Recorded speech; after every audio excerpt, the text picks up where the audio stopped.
हाय नमस्कार मैत्रिणींनो, तुम्ही सगळ्याजणी मला नेहमी तुमच्या छान छान कमेंट्सद्वारे सांगत असता की तुमचे व्हिडिओ पाहिल्यानंतर खूप पॉझिटिव्हिटी मिळते, खूप पॉझिटिव्ह फील होतं. त्याबद्दल तुमचे खूप खूप थँक्यू. आणि म्हटलं चला की मी स्वतःला कशी सकारात्मक ठेवते किंवा घरामध्ये पॉझिटिव्ह एनर्जी राहण्यासाठी मी काय गोष्टी फॉलो करते त्या तुमच्याशी शेअर करूयात. तर घर ही अशी एक जागा की जिथं बाहेरच्या सगळ्या कोलाहलापासून दूर येऊन जेव्हा आपण आपल्या घरी येतो ना, तेव्हा आपल्या मनाला शांत प्रसन्न वाटायला पाहिजे. सध्या ना आपण सगळेजण एकाच गोष्टीच्या शोधात असतो, ते म्हणजे पॉझिटिव्ह एनर्जी. कधी कधी आपण एखाद्याच्या घरी जातो तेव्हा आपोआप आपल्याला तिथली पॉझिटिव्ह एनर्जी फील होते आणि आपण म्हणतो की या घराकडून, या व्यक्तीकडून आपल्याला पॉझिटिव्ह व्हाईब मिळाले. आणि सोशल मीडियावर सुद्धा पॉझिटिव्ह कसं राहता येईल, काय केल्याने पॉझिटिव्हिटी वाढेल वगैरे अशा गोष्टी आपण वाचत असतो. तर हे कशासाठी, तर आपण नेहमी ना पॉझिटिव्ह गोष्टीकडे अट्रॅक्ट होत असतो किंवा तिच्या शोधात असतो. आणि म्हणूनच तर तुम्ही या व्हिडिओवरती क्लिक केलेला आहे. तर काय आहे एवढी ही पॉझिटिव्ह एनर्जी? तर पॉझिटिव्ह एनर्जी म्हणजे सकारात्मक ऊर्जा जी आपल्यामध्ये असते, आपल्या घरामध्ये असते, आपल्या अवतीभोवती असते. आणि आपल्याला जर उत्साही, आनंदी राहायचं असेल, यशस्वी व्हायचं असेल, तर अशीच पॉझिटिव्ह एनर्जी आपल्याला हवी असते. खरं तर आजकालची ही जी स्ट्रेसफुल लाईफस्टाईल आहे ना, त्यासाठी आपल्याला खरंच खूप पॉझिटिव्ह एनर्जीची गरज असते. कारण कुणाचंच लाईफ असतं हे सरळ नसतं. प्रत्येकाच्याच लाईफमध्ये काही ना काहीतरी प्रॉब्लेम्स असतात आणि त्या प्रॉब्लेम्समधून बाहेर पडण्यासाठी आपल्याला खूप साऱ्या पॉझिटिव्हिटीची गरज असते. आणि तुम्ही माझे व्हिडिओ नेहमी बघताच, त्यामुळे तुम्हाला माहितीच आहे की घरामध्ये खूप सारी झाडं मी लावलेली आहेत. आणि असं म्हणतात की झाडं असतात ना, तर ती सगळी निगेटिव्हिटी खेचून घेतात. त्याहीपेक्षा जास्त म्हणजे अशा छान छान कळ्यांना, फुलांना बघून कुणाचं मन आनंदित होणार नाही. आणि म्हणूनच घर लहान असू दे किंवा मोठं, थोडीशी तरी जागा आपण आपल्या छोट्याशा बागेसाठी द्यायला हवी. तर आता ही पॉझिटिव्ह एनर्जी आहे ना, ती आपल्याला दोन गोष्टींकडून मिळते. एक तर आपल्या स्वतःकडून आणि एक आपल्या घराकडून. आपण राहतो ते घर जर असं स्वच्छ सुंदर असेल ना, तर आपल्या घरामध्ये आपोआपच एक पॉझिटिव्ह एनर्जी तयार होते. त्यामुळं घरामध्ये अजिबात जाळ्या जळमटे वगैरे होऊन द्यायची नाहीत. आणि जसं आपण घर स्वच्छ करत असतो, तिथली जाळी जळमटं काढत असतो ना, तसंच अधूनमधून आपल्या मनातील सुद्धा निगेटिव्हिटी दूर करायची असते. जसं आपण ही जाळी जळमटे दूर केली ना, तशी आपल्या आजूबाजूला असणारी, आपल्याला जेवढी निगेटिव्हिटी देणाऱ्या गोष्टी असतात ना, किंवा काही लोक असतात, तर त्यांच्यापासून लांबच राहायचं. आणि हे आपल्याला समजतं. म्हणजे काही वेळा तर आपल्याला इंट्युशन सुद्धा होतं की नाही, या व्यक्तीकडून मला निगेटिव्ह एनर्जी मिळते आहे, काही गोष्टी केल्यानंतर सुद्धा मला निगेटिव्ह फील होतंय. तर अशा गोष्टी सोडायच्या किंवा अशा लोकांना टाळायचं. आपण ना घराला आणि स्वतःला सुद्धा कसं पॉझिटिव्ह ठेवता येईल ते बघूयात. कारण ह्या दोन्ही गोष्टी एकमेकांवरती डिपेंड आहेत. आपण ना सतत काही ना काहीतरी विचार करत असतो स्वतःबद्दल, इतरांबद्दल. तर हे जे विचार असतात ना, तर ते कुठेही जात नाही, तर तिथेच तुमच्या अवतीभोवती तुमच्या मनामध्ये साचून राहतात. त्यामुळं विचार करतानाच पॉझिटिव्ह करायचे. निगेटिव्ह विचार येतात मनात, पण त्यांना बाजूला करायचं सामर्थ्य एका गोष्टीमध्ये आहे, ते म्हणजे नामस्मरणामध्ये. जसं ही उरळी आहे ना, ती रिकामी असते, तर तेव्हा ती एवढी चांगली नाही वाटत. पण जेव्हा तिच्यामध्ये पाणी भरून आपण त्यामध्ये फुलांच्या पाकळ्या टाकतो ना, तेव्हा किती सुंदर दिसते ना. तसंच आपल्या मनाचं सुद्धा आहे. आपल्या मनामध्ये जेव्हा आपण नामस्मरणाची फुलं टाकतो ना, तेव्हा ते अधिक सुंदर बनतं. तर ही फुलांनी भरलेली जी उरळी असते ना, ती घराच्या एका कोपऱ्यात, म्हणजे जिथं एंट्रन्स आहे आतल्या बाजूला ठेवली ना, किंवा बाहेरच्या बाजूला सुद्धा, तर घरामध्ये एक प्रसन्न पॉझिटिव्ह वातावरण तयार होतं. आणि शिवाय नामस्मरणाच्या ह्या ज्या सात्विक लहरी असतात ना, त्या आपल्या सभोवती एक वलय निर्माण करतात, जे आपल्याला सामर्थ्य देतात, आपलं निगेटिव्हिटी पासून संरक्षण करतात. एखाद्या व्यक्तीकडे बघितल्यानंतर आपल्याला असं वाटतं, बघा याचा ऑरा किती छान आहे. आपण खूप वेळा म्हणतो याचा ऑरा ना खूप प्रभावशाली आहे. आता काय आहे ऑरा म्हणजे काय, तर त्या व्यक्तीच्या सभोवताली असणारं एक तेजोवलय. आणि हे तेजोवलय त्याच्या सात्विक वागण्यातून, त्याच्या सात्विक राहणीमानातून निर्माण झालेलं असतं. तर आपल्याकडे तर वास्तुशास्त्रामध्ये खूप वेळा सांगतात की जे प्रवेशद्वार असतं ते नेहमी सजवून ठेवायला हवं. आणि हे खरंच आहे. दारामध्ये रांगोळी काढलेली असली की आपल्याला आपोआपच प्रसन्न सुद्धा वाटतं. आणि त्याशिवाय दररोज घरामध्ये धूप दीप लावण्याने घरामध्ये एक पॉझिटिव्ह सकारात्मक ऊर्जा तयार होते. संध्याकाळी देवापुढे, तुळशीपुढे दिवा लावताना आपल्याला जेवढी मंत्रस्तोत्र येतात ना, ती म्हटली की आपोआपच आपल्या घरामध्ये सात्विक लहरी तयार होतात. आणि जर स्वतःला येत नसेल तर असं आपण टीव्हीवरती, मोबाईलवरती सुद्धा लावू शकतो. आणि रामरक्षा म्हणण्याचे, ऐकण्याचे तर अगणित फायदे आहेत.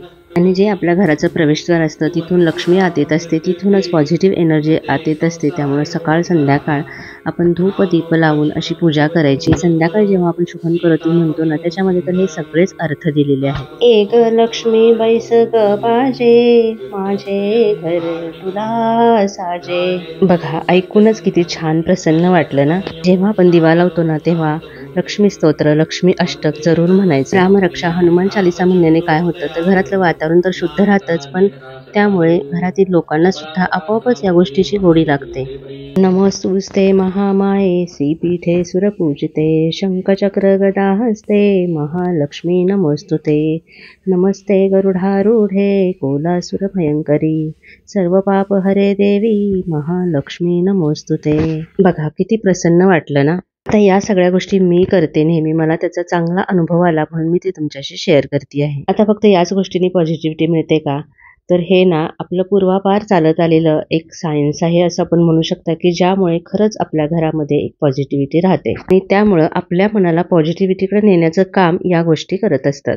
अजून एक गोष्ट म्हणजे किचन, की जिथं दिवसातला आपला बराचसा वेळ जातो तर ते किचन जर असं स्वच्छ सुंदर असेल ना तर आपल्याला सुद्धा आपोआप प्रसन्न वाटतं आणि कामं करताना सुद्धा आपला मूड चांगला राहतो. आणि जेव्हा आपला मूड चांगला असतो ना तेव्हाच आपल्याला पॉझिटिव्हिटी फील होते. आणि स्वयंपाक करताना सुद्धा बाजूला तुम्हाला आवडणारी गाणी किंवा कुठले स्पीच असतील, मोटिवेशन वगैरे असेल तर ते लावून बाजूला ठेवायचं. आपोआपच आपला मूड सुद्धा चांगला राहतो. आणि आपण जेवण बनवत असतो तेव्हा आपला मूड चांगला राहिल्यामुळे, आपल्या मनात सुद्धा चांगले पॉझिटिव्ह विचार राहिल्यामुळे ते जे आपण बनवत असतो ना जेवण तर ते सुद्धा सत्वलहरीयुक्त बनतं. कधी कधी आपण कोणाच्या घरी जातो, भले ते घर खूप छान असेल, चांगलं वेल फर्निश असेल, तरी सुद्धा कधी कधी आपल्याला तिथं नको वाटतं जायला. म्हणजे असं वाटतं तिथून कधी एकदा बाहेर पडतोय. आणि कधी कधी एखाद्या छोट्याशा घरात गेलं ना तरी सुद्धा आपल्याला खूप फ्रेश वाटतं, नेहमी तिथं जावंसं वाटतं. तर हे असं का होतं, तर कुठलीही गोष्ट, कुठलीही वास्तू असते ना ती या एनर्जीने भारलेली असते, ती अवलंबून असते तिथं राहणाऱ्या लोकांवर. खरं तर ना आपलं मन सुद्धा खूप वेळा निगेटिव्ह विचार करत असतं आणि प्रत्येक वेळेला आपल्याला जाणून बुजून त्याला पॉझिटिव्हिटीकडे खेचून आणावं लागतं. आणि जेव्हा आपण नामस्मरण करतो किंवा देवाची भक्ती अर्चना करतो ना तर त्यावेळेला